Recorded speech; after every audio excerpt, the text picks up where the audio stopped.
Hey guys, it's October again. Sorry for the hiatus. I had to deal with some real life job stuff, so I had to take a little break. But I just wanted to say, as you can see by the title, today we're going to be talking about if Boruto is worth it. I'm strictly going to be speaking about the manga because as someone who has not watched the anime, and I'll get into that, but I've caught up on the manga all the way, so I'm mainly going to be referring to that, right? So before I start, if you guys could please like and subscribe to the channel, it helps a lot. A lot of people that watch my content aren't subscribed. I mean, the button's right there, just click on that motherfucker, you know what I'm saying? So I'm gonna go ahead and get into it. So like, I'm speaking from the perspective of someone that was not exposed to the Boruto anime at all, right? So I heard really horrible things about Boruto before I had the opportunity to watch it, and it was really, really, really bad. I mean, we've seen the memes where it's like episode 22 of Naruto, and it's like them in the forest of death, or like tuning exams, whatever, like trying to kill each other. And then it's like episode 22 of Boruto playing in a garden, right? So like, we've seen all those memes. That really deterred me from the story as a whole because I felt like it was kind of stupid. And like, I understand that it's peacetime because after the great last ninja war, like Naruto becomes Hokage. He's probably the strongest person on the planet. Like, no one's really fucking with him. So you're in a time of peace, right? So I kind of understand that aspect, but the one thing that you get from the manga that you don't get from the anime, and mind you, I tried to stay away from the anime, is that the pacing is just a lot better. So you don't have to deal with a bunch of like random filler nonsense that doesn't really like matter in terms of when you're reading the actual primary source, which I'm a huge proponent of doing. Like, I feel like you should read the manga prior to watching the anime, but that's neither here nor there. But essentially, like, so Boruto started off for me the manga really well with the Momoshiki arc. I thought Momoshiki was a good villain. We get to see Sasuke's Rinnegan abilities and Sasuke and Naruto fight together.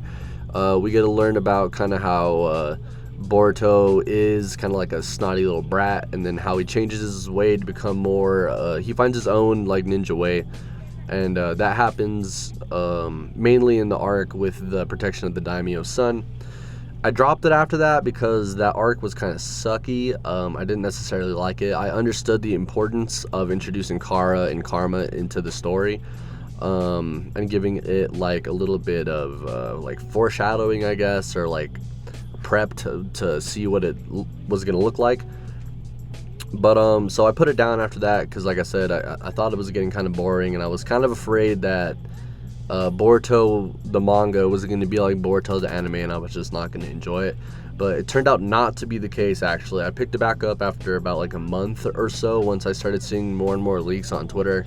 Decided that I'd pick it back up, and yeah, I would definitely say that reading the manga is worth it. The story of Boruto is not bad. It's not bad at all, and I came in with the lowest expectations because I had heard so many horrible things about it.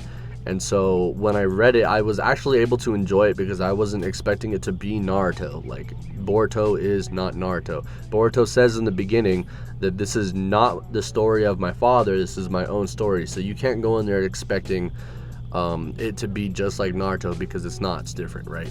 So, I mean, I think the character design is fantastic. I know a lot of people give shit for Ikimoto for his artwork, but I think his villain design is actually really remarkable. I think that Isshiki and Fuse Momoshiki are probably like the two coolest looking characters in the verse. I actually also like the adaptation of Karma. I know people tend to not like it because it kind of nullifies ninjutsu, and genjutsu has kind of been removed from Boruto almost completely.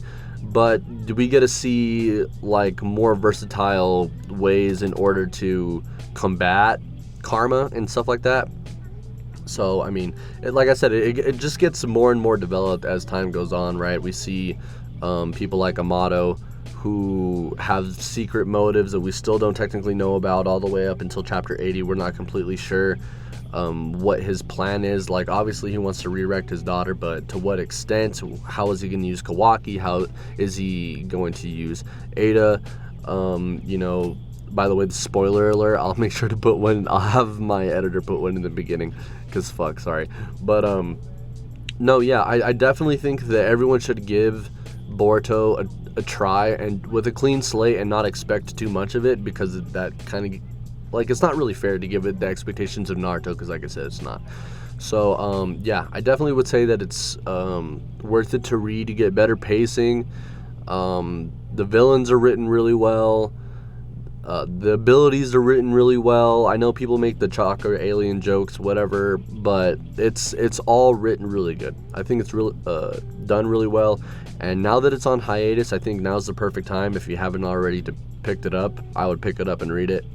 It's a lot better than the anime, from what I've heard, and from people that I've told to read it that have watched the anime have also agreed with me. So yeah, I would definitely say that, like, you know, Sarada unlocking her MS, we get to see Mitsuki's Sage Mode, we get to see Kawaki with Jigen's abilities, Borushiki, all of this stuff, Naruto being sealed away. Like, it's actually a really good story, and it's almost like an inverse of Naruto in the beginning, except if Naruto was a bad guy but also not a bad guy. So, I mean, I'm really interested to see where they're going to take the story. I hope they bring people like Kakashi back, because where the fuck is he at? But or even Orochimaru for that matter, like, that would be nice. But hopefully they figure out a way to, you know, incorporate some of the older stuff back into Boruto, just, like, you know, keep the Naruto fans like myself, like, happy. Granted, I like Boruto a lot. But yeah, so I just wanted to say that everyone should go out there and at least try and read it. The second arc is a little slow, but after that, like I said, it picks up really fast.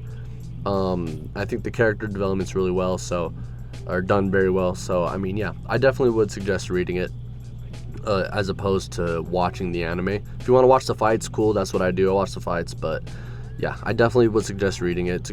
It's pretty good. It's definitely better than most new gen, and I think now, like I said, is the perfect time to pick it up. So that's going to be it for this video. I hope you enjoy it. Please go read Boruto. If you don't like it, I'm sorry for the bad recommendation, but I think you'll enjoy it if you just go in there with the expectations that it's not going to be Naruto, right? So I hope you all like this video. Once again, like and subscribe, and leave a comment if there's any matchups or any videos you want to hear me do or see me do, whatever. And yeah, y'all have a good rest of your I hit my hit my stand. Shit. Y'all have a good rest of your day, evening, night, morning, whatever time it is that you see this. October out. Laters.